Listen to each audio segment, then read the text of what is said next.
చెప్తే అది శాసనం కదా. ఇప్పుడు చంద్రబాబు నాయుడు ఉన్నాడు, అది ఆయన ఏ నిర్ణయం తీసుకున్నా అమలైపోయితే లేదా? ఆయనకి ఎదురు మనం చెప్పగలుగుతామా?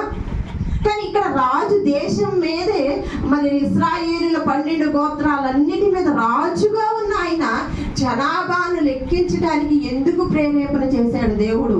నిజంగా జనాభాను లెక్కించటం అంటే ఆషామాష కాదండి. అది ఒక యాజకులకు మాత్రమే దేవుడు ఇచ్చిన నిబంధన.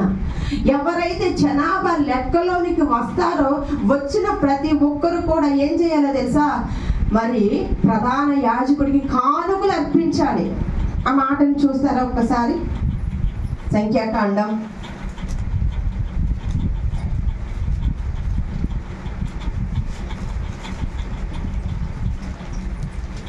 ప్రాసెస్ ఉంది. జనాభాను లెక్కింపబడటం అంటేది అంత ప్రాసెస్ ఉంది. అంటే వాళ్ళు ప్రాణాన్ని రక్షింపబడి దేవుడు వారిని రక్షించి జనాభా లెక్కలోనికి వారు చేర్చినందుకు వారు ఏం చేయాలి? మరలా కానుకలు అర్పించాలి. అలాంటి పని ఎవరిది అంటే యాజకుడిది. అది అలాంటి పనిని రాజు తను చేయవలసిన పని ఏంటంటే ప్రజలను పరిపాలించవలసిన రాజు ఇక్కడ దేవుడే ప్రేరేపిస్తున్నాడంట ఇశ్రాయేలును లెక్కించమని.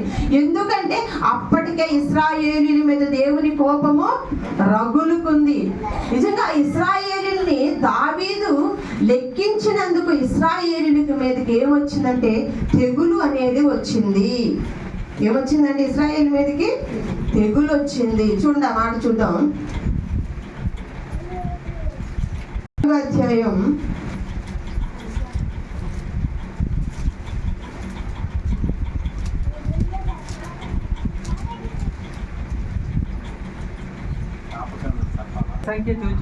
జనసంఖ్య చూచినందుకై దావీదు మనసు కొట్టుకొనగా అతడు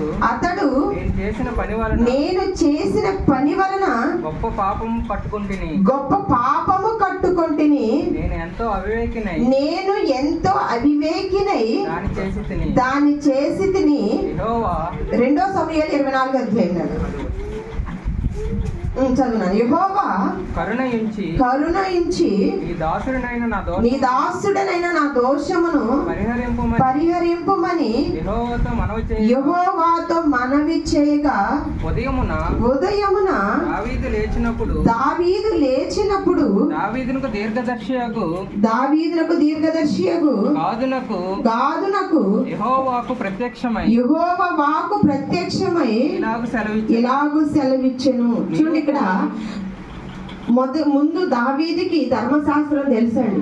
ధర్మశాస్త్రం తెలిసిన దావీదు తను చేయకూడని పని యెహోవా చేత ప్రేరేపణ కలిగి ఉన్నప్పుడు అప్పటికి యోవాబుకు చెప్తాడు, సేనాధిపతికి చెప్పినప్పుడు యోవాబు అంటాడు కదా, అయ్యా ఎందుకు జనాభా లెక్కను లెక్కించాలి? అది మన పని కాదు కదా, ఎంతమంది ఉంటే మనకేంటి, అది దేవుడు చూసుకుంటాడు కదా, ఎందుకయ్యా ఈ ఆలోచన నీకెందుకు వచ్చింది అన్నప్పుడు యోవాబు మాటను కూడా ఆ సమయంలో ఏం చేస్తాడు? దావీదు కొట్టి పడేసి జనసంఖ్య లెక్కిస్తాడు. లెక్కించిన తర్వాత చూడండి, క్రియ జరిగిపోయిందా?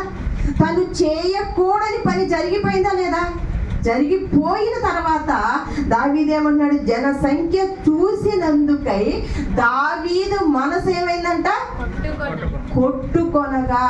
చూడండి, అది మంచా చెడ ఏంటన్నది దావీదుకు తెలుసు. అప్పటికి యోవాబు చేత కూడా హెచ్చరింపబడ్డాడు. అయినా కూడా వినకుండా ఏం చేశాడు? జనాభాను లెక్కించాడు. లెక్కించిన తర్వాత దావీదు తన మనసు ఏం చేసుకున్నాడు? నొచ్చుకున్నట్టు, అయ్యో ఇది నేను చెయ్యకూడదు కదా, ఇది నేను చేసిన పాపము కదా. అంటే ముందు తెలియదా దావీదుకి? కానీ దేవుడు ఎందుకు ప్రేరేపించాడు అక్కడ? ఎందుకు దావీదు మనసు, ఎందుకు జనసంఖ్యను లెక్కించే వరకు దావీదు మనసు ఎందుకు కఠినమైందంటే ఇశ్రాయేలీయుల చేసిన పాపాన్ని బట్టి ఎవరిని వాడుకున్నాడు ఇక్కడ దేవుడు? దేవునికి ఇష్టానుసారుడైన దావీదు మహారాజునే వాడుకున్నాడు. ప్రియులారా, అంటే ఈ రీతిగా వారికి బుద్ధి చెప్పాలి అనుకున్నాడు దేవుడు. చూడండి, మనము కూడా ఎన్నిసార్లు దేవుని మాట వినబడుతున్నా, ఎన్నిసార్లు దేవుని మాటలు మనం హెచ్చరిస్తున్నా కూడా మనము దేవుని మాటకు లోబడలేదనుకోండి, దేవుడు ఎవరి చేత మన మీదకి కీడు రప్పిస్తాడో మనకి తెలియదు. ప్రియులారా,